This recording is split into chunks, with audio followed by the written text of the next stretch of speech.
mag-unboxing. Ito yung order ko na anti-radiation glasses.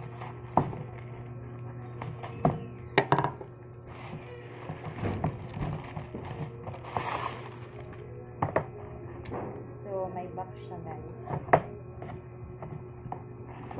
For only 85 pesos.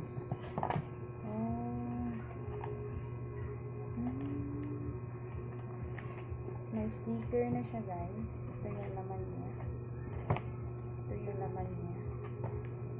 May sticker. Meron na siyang cloth. Ay, cloth.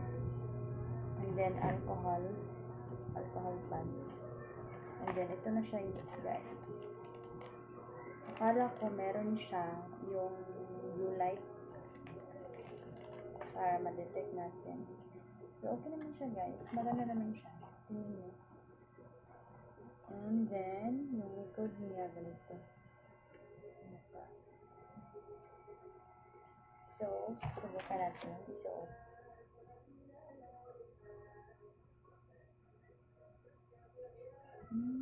ganito pala siya. Okay naman siya, guys. Bagay ba sa akin?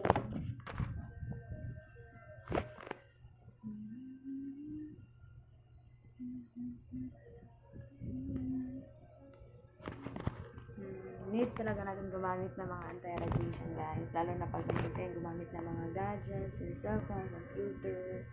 Kasi masisira yung mata natin. Kailangan natin protektahan siya na maayos.